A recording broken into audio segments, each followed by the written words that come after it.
Hello, everybody, and welcome back to the Couch Adventures channel where we talk all things nerdy. So, today's talk, I want to do another Dungeons and Dragons talk and talk mainly to the Dungeon Masters, and maybe the players could get something out of this too.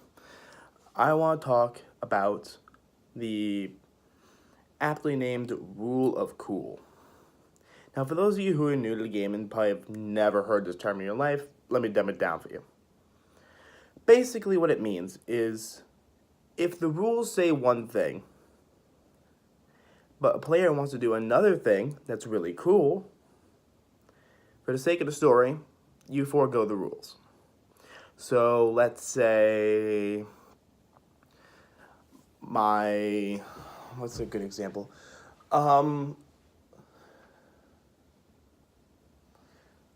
Let's say your rogue says, "Oh, I want to climb up this rock wall and then jump down and assassinate this one minion dude over here," and you sit there and think, "Well, technically, you can't climb that for X, Y, and Z reason," and you pop it up in the rulebook and you'll see because you need to have this much movement to make that climb, and you don't have enough movement to move over there. You have two options as the DM at that point.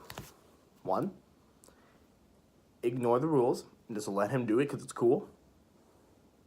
Two, say no, screw you, the rules say this, and I stick by the rules. Now, there's an unprecedented third option that I use and a lot of other DMs that I know, my brother included, use. And that's make it something they have to work at. So let him move up to the wall. He starts climbing and give him an acrobatics check to keep him slipping off and then falling prone. And if he falls off, he falls prone, and then whoever's around him just starts mobbing him. So you act as if the world is real. You do what the world would do. In that case, if you were using a majority of your movement, you're gonna come up. You're exhausted. Well, not in D&D term, but you've used a lot of movement. You use a lot of your energy. It takes a lot of energy to climb up that wall and make that jump. And then additionally, I cut that one out. So additionally, what a lot of DMs I know do is they'll make a universal house rule for things of that nature. So for instance, I had this running gag with my team that involved a character throwing bits of chicken at another, and I told them if he was at below whole health, and after they threw, I would roll their Constitution check, and if I rolled above the catching character's Constitution score, he got 1 hit point per piece of chicken. Now, that was a compromise. That was something I debated with them for, in real time, about 5 minutes prior to the game, because they had this idea days before and they wanted to run it by me. Now, as a DM, it's your job to decide how flexible is this rule of cool. As a DM, it's your job to tell the story, not only to be the master of rules and worlds, but master of adventures, the master of the story. You tell the story. And if you just do the run and dry, oh, I run up and swing my sword. Oh, I shoot an arrow. No one's going to remember, hey, do you guys remember when I swung my rapier for the 400th time? What they will remember, though, is, hey, remember when I climbed up that wall and I jumped down and stabbed the big bad's villainous lieutenant in the back of the neck, killing him? People will remember that. And it's up to you as a DM to make a memorable story.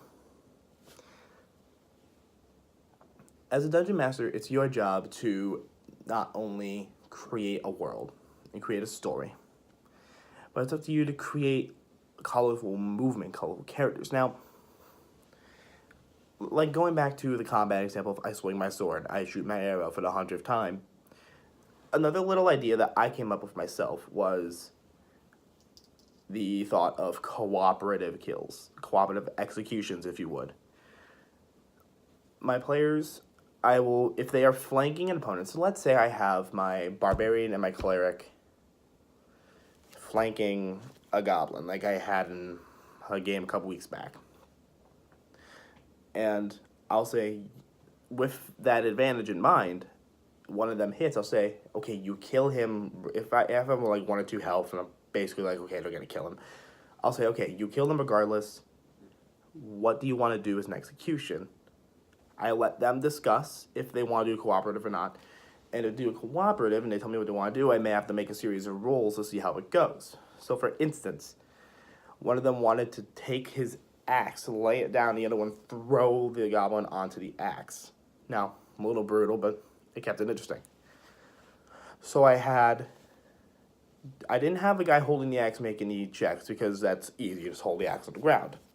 What I did do is I had the person slamming the goblin down onto the axe make a strength check, because pushing down on a stationary blade in order to slice through something or crush something isn't an easy task.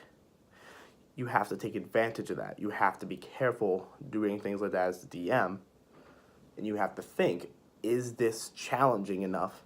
And is it also satisfying? Going back to the rule of cool, that general concept of if it benefits the story, if it benefits the narrative.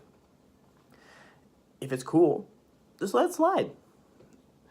I tend to err on the side of cool. You should always err on the side of cool, because at the end of the game, at the end of the day, they're not going to remember the rules arguing.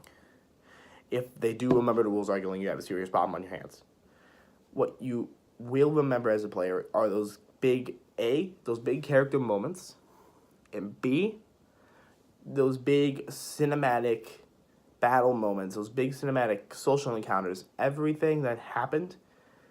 Just because you chose, I would rather the story be well told, I would rather be an interesting story than stick to this little box that Wizards of the Coast gave me. I mean, even the old masters, Gary Gygax himself, would probably look at a rules lawyer and say, what the hell are you doing? This isn't how I play the game. And when he would be asked, how would you play? I can almost guarantee you he would follow the rule of cool. Now, the rule of cool is especially important when you are working with new players. I have a table of 3 to 4 new players and 2 other experienced players. Now, the number one thing that I've seen is it's absolutely true that the newer players are remembering more cinematic moments.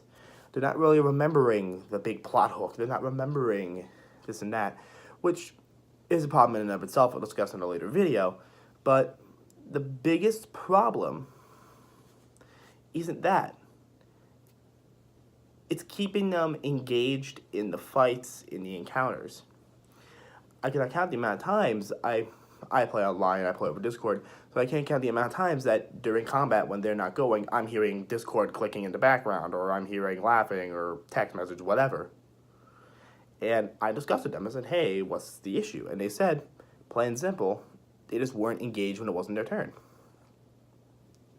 Now, this goes back to my D&D etiquette video that I posted last week. I cannot stress enough how important it is to keep your players engaged. And this is where the rule of cool really shines. The rule of cool is basically saying it's more important to engage the players and engage them, both making them pay attention and making them want to pay attention, making them want to see what happens, because every moment is an opportunity for something cool to happen. That is the most important thing to maintain as a DM, is that the most important thing to maintain as a DM is that suspension of disbelief. Now, suspension of disbelief is something that writers, actors all know about. It's essentially saying that your audience, in this case your players, are willingly foregoing the fact that they know this is a game, They know that this isn't real. They're temporarily foregoing that thought, and they would rather sit and enjoy the narrative as their character in this world than sit idly by. This applies to theater. You sit down in the theater and you're in the Paris Opera House for Phantom of the Opera. You're in Oz for The Wizard of Oz. You're in this universe. These aren't actors. This is the Phantom. This is Christine. This is the Wicked Witch of the West. This is the Tin Man, the Lion, so on and so forth. D&D goes the exact same way. When you're sitting down at the table as a player, you're not Bill, Craig, Isaac, Cole. You're Goldfish Swim Fast. You're Everett Longsword. You're a druid. You're a wizard. You are what you are. And if you go through this mechanic, oh, goblins attack you, roll initiative, you do this, you swing sword, you do this damage, the suspension of disbelief goes away because it becomes mechanical. It becomes a game. You have to let the rule of cool exist in your game, because without it, it is just that, a game. It's not a story. It's not a world. It's not what you thought it would be. It's not what you worked on as a DM. So anyways, that concludes today's talk on the rule of cool. Thank you so much for watching. If you like this or any other of my D&D stuff that I'm posting now or in the future, feel free to go down below and hit that subscribe button right over there. Thank you so much. Don't forget to drink your water, eat vegetables, and be a good person. Bye-bye.